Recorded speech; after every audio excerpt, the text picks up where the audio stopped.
Hello, नमस्कार, good morning मेरे सभी प्यारे भाइयों को। मैथ क्लासेज 06 में आप सभी का स्वागत है। मित्रों, हमारी एक 100 क्वेश्चनों की एक सीरीज चल रही थी 10th क्लास के बच्चों के लिए मैथ्स की। तो उसी में आज हम आगे पढ़ने वाले हैं। मुझे आशा है कि आप सभी बच्चे उसको अच्छे से पढ़ रहे होंगे। तो अब आगे से इसमें करते हैं, आगे बढ़ते हैं इसी सीरीज में। आगे हमारा अगला सवाल है, ऐसी दो संख्याएं ज्ञात कीजिए जिनका योग 27 हो तथा गुणनफल 182।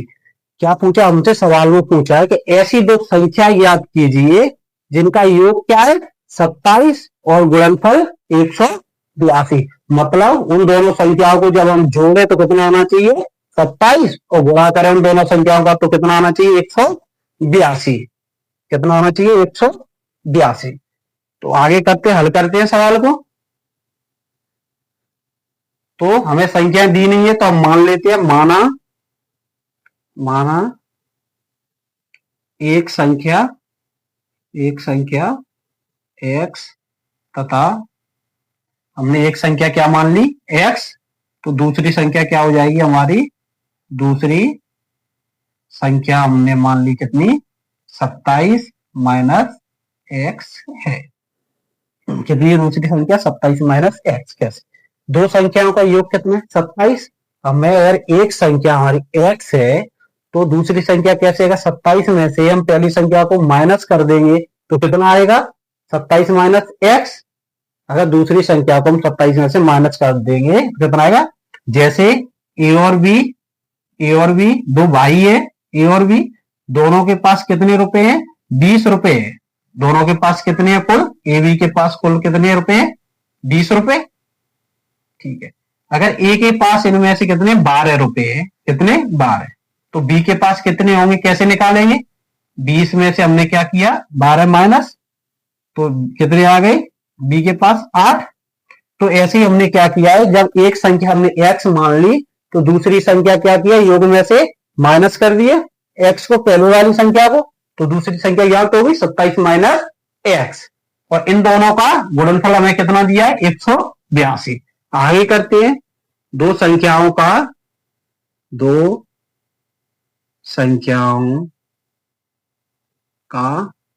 गुणनफल बराबर कितना दिया है, 182। तो दो संख्याओं का गुणनफल, संख्या कौन सी है, x, दूसरी संख्या है 27 माइनस x। तो पहली संख्या हमारी x और दूसरी गुणनफल है, दोनों गुणा का निशान लगा दिया, 27 माइनस x, दूसरी संख्या बराबर 182।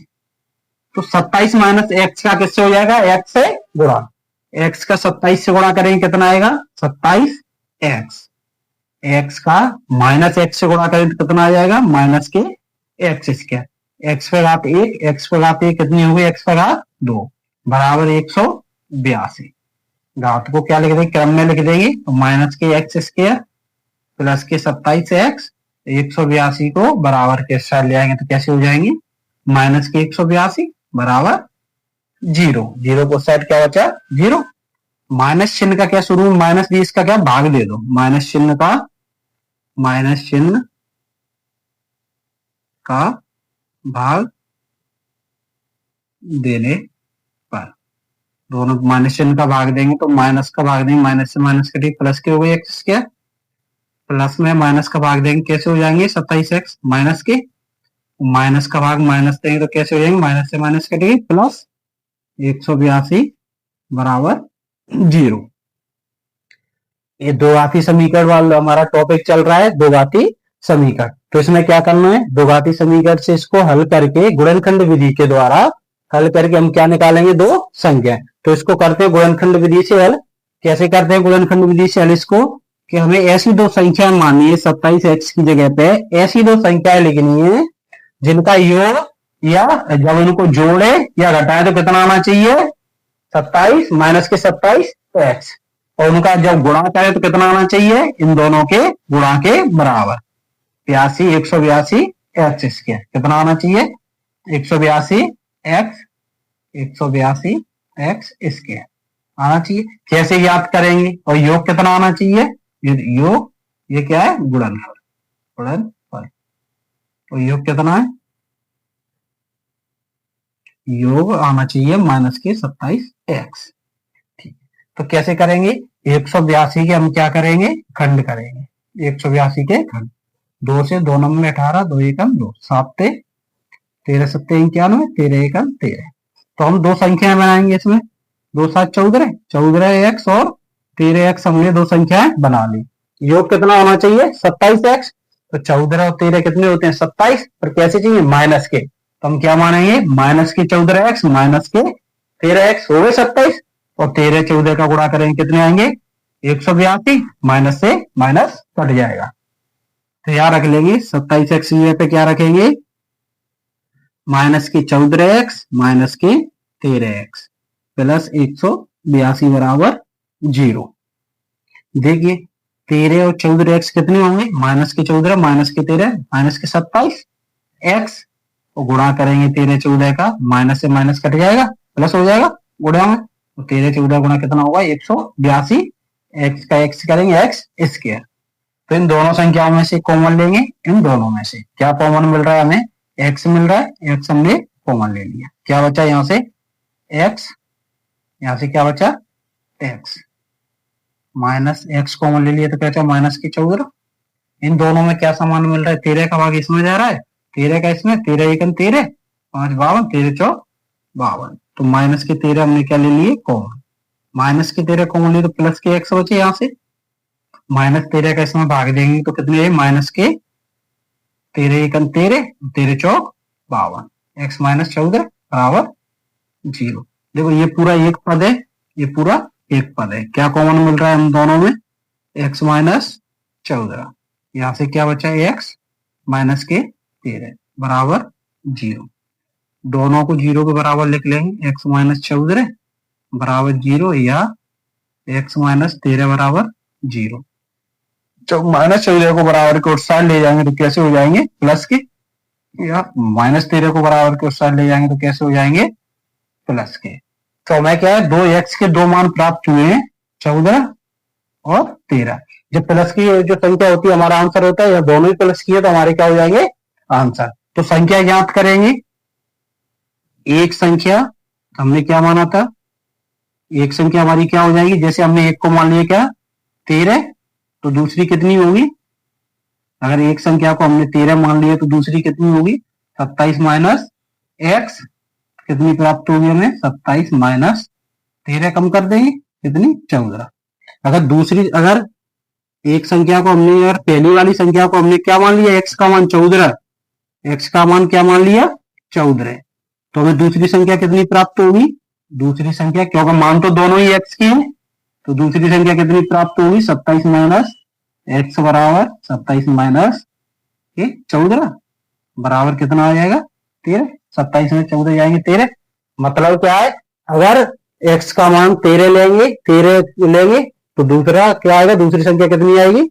14। अगर पहली संख्या 14 है तो दूसरी संख्या कितनी आएगी? 13। अतः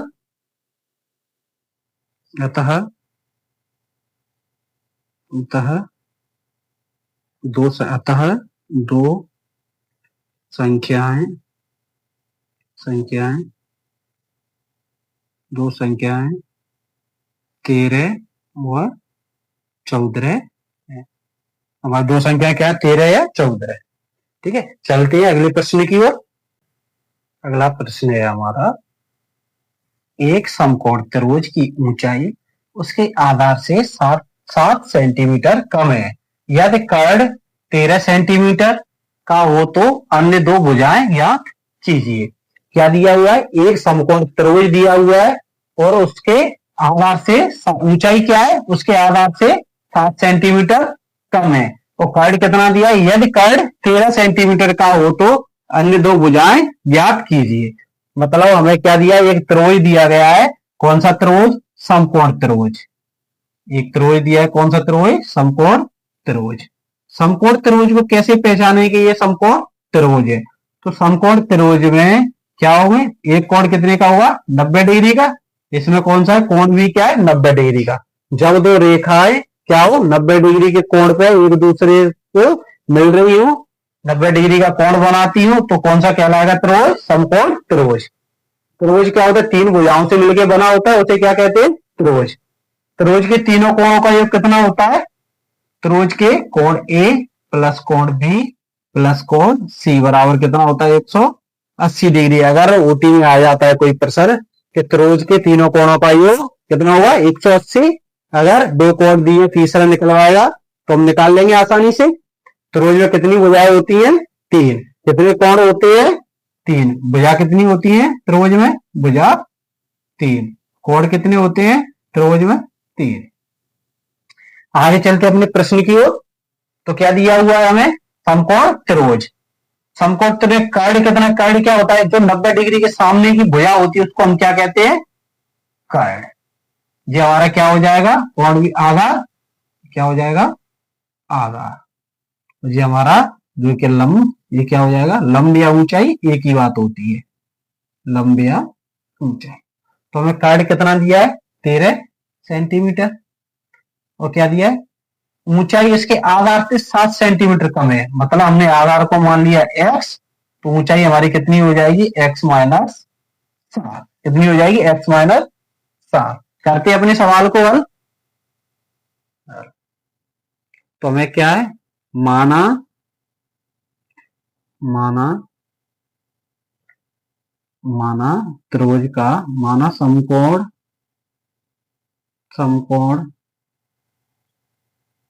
त्रिभुज का आधार x सेंटीमीटर तथा आधार कितना है, x सेंटीमीटर मान लिया हमने, तथा ऊंचाई कितनी हो जाएगी, x माइनस 7 सेंटीमीटर है। हमने क्या मान लिया, समकोण त्रिभुज का आधार मान लिया x सेंटीमीटर तथा ऊंचाई मान ली x minus 7 centimetre, x minus 7 centimetre. तो आगे और हमें क्या दिया है, कर्ण दिया है हमें 13, क्या दिया है, कर्ण बराबर हमें दिया है 13 सेंटीमीटर। आगे करते हैं तो क्या लगाएंगे, समकोण त्रिभुज दिया है तो इसमें क्या लगाएंगे हम, पाइथागोरस प्रमेय। क्या लगाएंगे, पाइथागोरस प्रमेय से, पाइथागोरस प्रमेय से। पाइथागोरस प्रमेय क्या होती है, पाइथागोरस प्रमेय होती है हमारी कर्ण का वर्ग बराबर लंब का, लंब या ऊंचाई एक ही बात होती है, तो क्या लगेगी, ऊंचाई का वर्ग प्लस आधार का वर्ग। क्या है, आधार का वर्ग। कर्ण का मान कितना दिया हुआ है हमें, 13 सेंटीमीटर, 13 का स्क्वायर बराबर ऊंचाई कितनी दी हुई है हमें, ऊंचाई दी है हमें x माइनस 7, x माइनस 7 का वर्ग प्लस आधार कितना दिया हुआ x का वर्ग। 13 का वर्ग कितना होगा, 169। 13 का वर्ग कितना होगा, 169 बराबर x माइनस 7 का वर्ग। तो एक सूत्र है हमारा क्या, a माइनस इसको यहां लिखते हैं a माइनस बी का होल वर्ग। क्या होता है, a वर्ग प्लस के b वर्ग माइनस के 2ab। तो इस सूत्र से हम क्या करेंगे, x माइनस 7 को खोल देंगे, x माइनस 7 के स्क्वायर को खोल देंगे। तो a स्क्वायर मतलब x का स्क्वायर प्लस b स्क्वायर मतलब 7 का स्क्वायर क्या होगा, 49 माइनस 2ab। 2 a का मान कितना है x, b का मान कितना है 7 प्लस x कितना 169 बराबर x स्क्वायर प्लस के 49 गुणा करेंगे तो कितने हुए, 7 दूनी 14 माइनस के 14x प्लस के x स्क्वायर। तो आगे करते हैं सवाल को, x स्क्वायर मतलब समान घातों में ही क्या होगा, समान घातें जुड़ेंगे घटेंगे। x स्क्वायर में x स्क्वायर जुड़ेगा कितना आ जाएगा, 2x स्क्वायर प्लस माइनस के कितने 14x प्लस के 49, घाते क्रम से लगा दें। ठीक है, इन सभी को क्या बराबर किस साइड ले आएंगे, तो कैसे हो जाएंगे, माइनस के हो जाएंगे 2x स्क्वायर, 14x कैसे हो जाएंगे बराबर किस साइड आगे, प्लस के 14x, 49 कैसे हो जाएंगे माइनस के 49, और 169 कैसे है प्लस के 169, बराबर के उस साइड क्या बचा 0। तो देखो करो आगे, माइनस के 2x स्क्वायर प्लस के कितने 14x माइनस के 49 और प्लस के कितने 169। तो प्लस के में से माइनस की संख्या को घटा दें, कितना आएगा 9 में से 9 गया 0, यहाँ क्या आएगा प्लस, 16 में से 4 कितने बचे 12, कितने बचे 169 में से माइनस 49 किया तो कितने आ गए 120। फिर सही में ये देख लो किसी संख्या का भाग जा रहा है क्या, 2 का भाग जा रहा है और माइनस आगे माइनस दिए माइनस आएगा, तो माइनस 2 का भाग देने पर, माइनस 2 का भाग देने पर, माइनस 2 का भाग देंगे, 2 से 2 कटेंगे, माइनस से माइनस तो क्या बचा प्लस के एक्स स्क्वायर, 2 का भाग देंगे माइनस का प्लस में भाग देंगे तो जब माइनस के 2 7 14 एक्स माइनस का प्लस में भाग देंगे माइनस 2 2 चक्के 12 कितनी बजाय 60 बार बराबर 0। आगे क्या है समीकरण बनेगा दो घाती, तो इसको दो घाती समीकरण से आगे हल करते हैं। कैसे, ये संख्या 7x दी हुई है अचर पर, तो इसको क्या करेंगे इसकी जगह पे ऐसी दो संख्याएं लिखेंगे जिनको जब जोड़ेंगे और घटाएंगे तो क्या आना चाहिए माइनस के 7x, और जब उन दोनों संख्याओं का गुणा करेंगे तो कितना आना चाहिए इन दोनों के गुणा के बराबर, मतलब एक्स स्क्वायर और 7 के गुणा के बराबर। तो कैसे पता करेंगे, इनका गुणनफल कर लेंगे, कैसे आना चाहिए एक्स स्क्वायर और 60 के गुणा के बराबर कितना होगा 60x स्क्वायर, गुणनफल क्या गुणनफल, और योग कितना आना चाहिए, योग आना चाहिए इनका कितना माइनस के 7x। तो संख्या कैसे ज्ञात करेंगे, 60 के क्या कर लेंगे गुणनखंड कर लेंगे, 60 के 2 से 30, 2 से 15 दूनी 30, 3 5 15, 5 एकम 5। तो कैसे जोड़ के आए या घटा के, हमने संख्या मान ली क्या 7 आना चाहिए 7, ठीक है, 2 दूनी 4 4 है 12, 12 एक संख्या बनाई हमने क्या 12 और 5, तो 12 5 जोड़ेंगे तो कितना आएगा 17, 12 में से 5 क्या करेंगे माइनस करेंगे तो कितना आएगा 7, तो हमें कितना चाहिए 7। तो हमने मान ली कि एक संख्या है 12x दूसरी संख्या है 5x, और माइनस और प्लस को देखना है कैसे चाहिए हमें योग में माइनस के 7। तो बड़ी वाली संख्या को अगर माइनस की मानेंगे छोटी वाली को हम कैसी माने प्लस की मानेंगे, तो 12x में से माइनस के प्लस के 5 जाएंगे तो कितने बचेंगे माइनस के 7।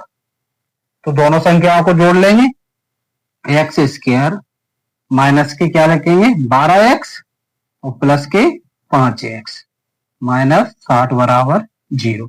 देखिए दोनों संख्याएं माइनस के 12x में से प्लस के 5 जाएंगे कितने बचेंगे माइनस के 7x, और 12 और 5 का गुणा करें कितने 12 पंजे 60, x का एक्स स्क्वायर वो भी माइनस प्लस का गुणा करें तो कितना आएंगे माइनस।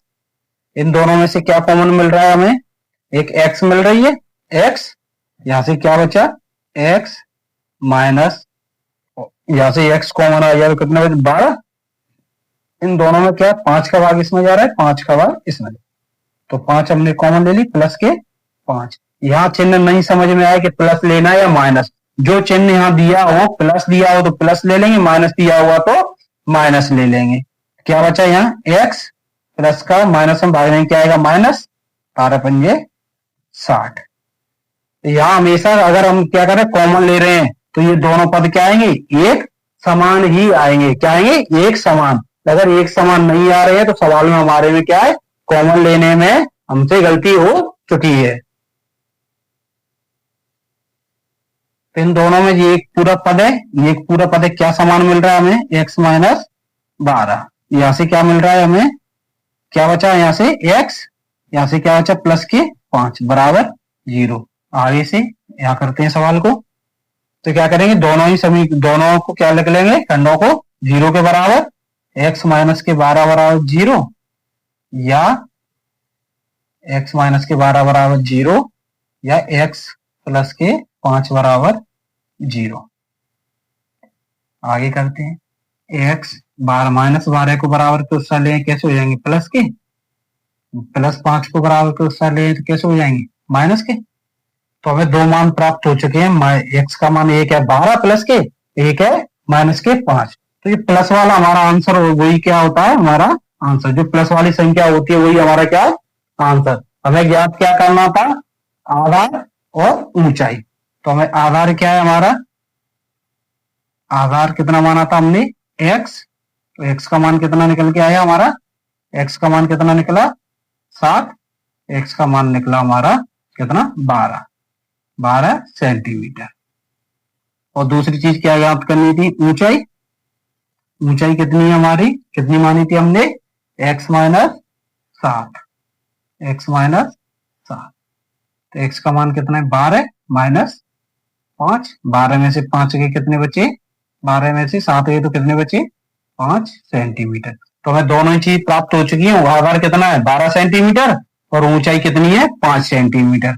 तो अतः करके लिख देंगे, अतः समकोण त्रिभुज की, अतः समकोण त्रिभुज का आधार 12 सेंटीमीटर तथा ऊंचाई 5 सेंटीमीटर है। तो हमारा सवाल पूरा हो चुका है। आधार कितना 12 सेंटीमीटर, ऊंचाई कितनी है 5 सेंटीमीटर। अगले सवाल को हल करते हैं। अगला सवाल है हमारा, अगला प्रश्न है हमारा, द्विघाती समीकरण 2x² माइनस के 4x प्लस 3 बराबर 0 का विभक्त कर ज्ञात कीजिए और मूलों की प्रकृति ज्ञात कीजिए। तो हमारा सवाल क्या दिया है, द्विघाती समीकरण दिया है, उसमें क्या ज्ञात करना है, विभक्ति कर ज्ञात करना है और मूलों की प्रकृति कैसी है बता रहा है। तो कैसे पहचानिए तो मूलों की प्रकृति कैसी है। तो देखो, जब हमें दिया हो क्या, दो मूलों की प्रकृति को कैसे पहचानेंगे, b² माइनस के 4ac बराबर क्या दिया हो 0। क्या निकल के आए, अगर 0 हमें क्या हो तो b² माइनस 4ac का मान क्या हो 0 के अगर बराबर हो तो हमारे मूल कैसे होंगे, मूलों की प्रकृति कैसी होगी, दो भिन्न दो बराबर। तो मूलों कैसे होंगे, तो हमारे समीकरण के दो समान मूल होंगे। मतलब कैसे होंगे, अगर हमें क्या निकल के आए, अगर निकल के आए हमें b² माइनस 4ac बराबर 0 निकल के आए, मतलब b² माइनस 4ac का मान क्या निकल के आए 0, तो हमारे मूल कैसे होंगे, समान होंगे। अगर निकल के आए क्या, b² माइनस 4ac का मान बड़ा हो किससे 0 से। अगर b² माइनस 4ac का मान क्या होगा, बड़ा होगा, तो क्या होगा 0 से अगर बड़ा होगा तो क्या निकलेंगे, दो भिन्न मूल होंगे। मतलब जो हमें मूल प्राप्त निकलेंगे वो कैसे होंगे, दोनों भिन्न होंगे, अलग अलग होंगे। इसमें क्या होगा, b² माइनस 4ac बराबर 0 में जो हमारे समीकरण के मूल निकलेंगे, जो क्या निकलेंगे, दोनों ही समान। और इसमें अगर b² माइनस 4ac का मान बड़ा है किससे 0 से, तो क्या निकलेंगे, दो भिन्न मूल प्राप्त होंगे। तीसरा हमारी शर्त है, तीसरी शर्त क्या है, b² माइनस 4ac क्या है 0 से छोटा है, क्या है b² माइनस 4ac 0 से छोटा है, तो हमें क्या होंगे, कोई मूल प्राप्त नहीं होंगे। क्या, कोई मूल प्राप्त नहीं होंगे, कोई मूल प्राप्त नहीं होंगे। कैसे, अगर यदि दो समान मूल होंगे, जब हमें b² माइनस 4ac का मान क्या है 0 आ जाए तो हमारे क्या होंगे, दो समान जब मान निकलेंगे हमारे, या x का मान निकलेगा समीकरण, वो क्या होंगे, दोनों बराबर होंगे। अगर दिया हो हमें b² माइनस 4ac चाहे 0 से बड़ा है, जो 0 से बड़ा 1 2 3 4 कोई सी भी संख्या है, तो क्या होंगे, दो भिन्न मूल प्राप्त होंगे। अगर हमें क्या प्राप्त हो, b² माइनस 4ac का मान किससे 0 से छोटा होगा, माइनस में हो 1 2 3 4, तो कोई मूल प्राप्त नहीं होंगे। तो आगे चलते अपने प्रश्न की ओर। क्या ज्ञात करना है हमें, दिए हल करते हैं सवाल को। क्या ज्ञात करना है, विभक्तीकरण ज्ञात कीजिए। तो हमें क्या दिया है, समीकरण दिया है 2x² माइनस के 4x प्लस 3 बराबर 0। तो हमें एक द्विघाती समीकरण दिया है, इस समीकरण की हम क्या करेंगे, द्विघाती समीकरण, देखो समीकरण की द्विघाती समीकरण घाती समीकरण A X square plus B X plus C बराबर 0 से तुलना करने पर क्या करेंगे, से तुलना करने पर क्या करेंगे, तुलना करेंगे समीकरण की, जिससे क्या होगा, एबीसी के मान हमें प्राप्त हो जाएंगे। एक्स स्क्वायर से एक्स है तो ए का मान क्या आ गया 2, एक्स से एक्स कट गया, बी का मान क्या आ जाएगा -4, बी का मान कितना हो जाएगा -4, सी का मान कितना हो जाएगा +3। एबीसी के मान आ चुके, हमें क्या निकालना है, विभक्तीकरण निकालना है। विभक्तीकरण ज्ञात करने पर, विभक्तीकरण विभक्त कर ज्ञात करने पर, तो विभक्त कर ज्ञात करेंगे, क्या हमारा सूत्र है विभक्त कर ज्ञात करने के लिए, बी स्क्वायर माइनस 4ac बराबर क्या है 0, क्या है 0। तो बी का मान क्या है, ये हमारा सूत्र है व्यक्त कर ज्ञात करने के लिए, बी स्क्वायर माइनस 4ac बराबर 0। तो बी का मान क्या दिया है हमें -4 का वर्ग -4, ए का मान कितना है 2, सी का मान कितना दिया हुआ है हमें 3 बराबर 0। 4 का वर्ग करेंगे तो कितना हो जाएगा 16, तो माइनस का वर्ग करेंगे तो माइनस से माइनस कट जाएगा, कितना आ जाएगा 16 माइनस 4 का 4 दूनी 8, और 8 का गुणा 3 से करेंगे 8 3 24 बराबर 0। प्लस के 16 माइनस के 24, माइनस के 24 में प्लस के 16 जाएंगे तो माइनस के कितने बचे 8 बराबर 0। तो ये देखना है जो बी स्क्वायर माइनस 4ac का मान क्या है, 0 से छोटा है या बड़ा है या बराबर है। तीनों तीनों में से देखना, यही 3 शर्तें थी हमारी मूलों की प्रकृति की जांच करने के लिए। तो क्या है 0 से छोटा है, अगर 0 से छोटा है तो मूलों की प्रकृति क्या होगी, कोई मूल प्राप्त नहीं होगा। तो हम इसमें लिख देंगे, इसमें क्या हमें कोई मूल प्राप्त नहीं होगा। अगर यहाँ क्या आता, ये मान बी स्क्वायर माइनस 4ac का मान क्या आता 0 के बराबर, मतलब 0 आता, तो हमारे कौन सी शर्त लग जाती, 2 समान मूल होंगे, समीकरणों के क्या होंगे 2 समान मूल। अगर हमारी शर्त लग जाती कौन सी, ये वाली बी स्क्वायर माइनस 4ac का मान क्या होता 0 से बड़ा होता, 0 से बड़ा होता, तो क्या होते समीकरण के 2 भिन्न मूल प्राप्त होते। तो हमारी कौन सी वाली शर्त लगी है, शर्त number 3, B square minus 4ac का मान छोटा है 0 से, तो 0 से छोटा है -8 है, तो क्या लिख देंगे अतः समीकरण अतः समीकरण के कोई मूल प्राप्त नहीं होंगे, समीकरण के कोई मूल प्राप्त नहीं होंगे। इसमें अगला प्रश्न है हमारा, अगला सवाल है हमारा, द्विघाती समीकरण 2x स्क्वायर माइनस के 3x प्लस 5 बराबर 0 का विभक्त कर ज्ञात कीजिए, फिर मूलों की प्रकृति ज्ञात कीजिए। सवाल है हमारा, सवाल को हल करते हैं। क्या दिया, समीकरण दिया हुआ है हमें 2x स्क्वायर माइनस के 3x प्लस के 5 बराबर 0। क्या दिया है 2x स्क्वायर माइनस के 3x प्लस 5 बराबर 0। तो क्या कहते हैं, समीकरण की द्विघाती समीकरण क्या है हमारा, द्विघाती समीकरण A X square plus B X plus C बराबर 0 से तुलना करने पर, क्या है 0 से क्या करेंगे समीकरण की तुलना। तो हमारे दिया गया जो समीकरण है उसकी हम द्विघाती समीकरण, ओटी में आता है, इस समीकरण को अच्छे से याद कर लो। हमारा द्विघाती समीकरण पूछा, तो द्विघाती समीकरण क्या है, A X square plus B X plus C बराबर 0। मतलब इसका मतलब है कि हमारे जो द्विघाती समीकरण होते हैं वो कैसे होते हैं, ऐसे A X square plus B X plus C बराबर 0। इस फॉर्मेट में क्या होनी चाहिए हमारे द्विघाती समीकरण। ठीक है, तो आगे इसको तुलना करते हैं, एक्स स्क्वायर से एक्स है तो ए का मान क्या आ जाएगा 2, एक्स से एक्स, बी का मान क्या आ जाएगा -3, सी का मान कितना आ जाएगा +5। सवाल को हमें क्या ज्ञात करना है, विभक्तिकर है या नहीं। तो समीकरण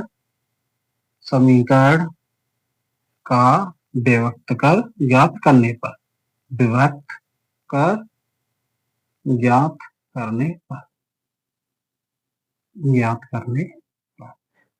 कर ज्ञात करने के लिए हमें सूत्र क्या है, बी स्क्वायर माइनस 4ac में चेक कर लेंगे कि कौन से मूल होंगे। तो बी स्क्वायर, बी का मान कितना दिया हुआ है हमें, माइनस के 3, 3 का स्क्वायर माइनस 4, ए का मान कितना दिया हुआ है 2, सी का मान कितना दिया हुआ है 5 बराबर 0। 3 का वर्ग कितना होगा 9, माइनस से माइनस कट जाएगा, कैसे 3 पे क्या है -3 का वर्ग, तो -3 गुणा -3, माइनस से माइनस का गुणा करेंगे क्या हो जाएगा प्लस, कट जाएगा 3 तिया 9, माइनस 4 दूनी 8, 4 तिया 12 बराबर 0, प्लस के 9 माइनस के 12, माइनस के 12 में से प्लस के 9 चले गए तो माइनस के कितने बचे 3 बराबर 0। तो क्या है इस बी स्क्वायर माइनस 4ac का मान क्या है 0 से छोटा -3, तो क्या हो जाएगा हमारा कौन सा नियम लागू होता है, शर्त नंबर 3, कोई मूल प्राप्त नहीं होंगे।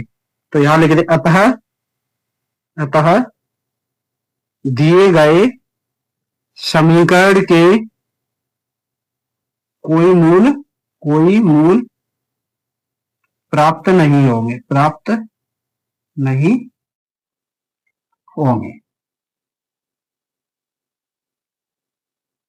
प्यारे लाला आज के लिए इतना ही, आगे मिलते हैं अगली क्लास में। अगर क्लास अच्छी लगी हो तो वीडियो को लाइक करें, कमेंट करें और शेयर करें, ज्यादा से ज्यादा क्लास को शेयर कीजिए, जिससे आपके जो भाई बहन है वो भी लाभान्वित हो सके, आपके मित्र है तो सभी को ये क्लास को क्या करें शेयर कर दीजिए जल्दी से, तो वो भी क्या हो इसको देख सके और अपनी तैयारी को और मजबूत कर सके। ठीक है, चैनल को जल्दी से सब्सक्राइब कर लीजिए, जिससे क्या है आगे आपको और भी क्लासें मिलती रहेंगी। धन्यवाद।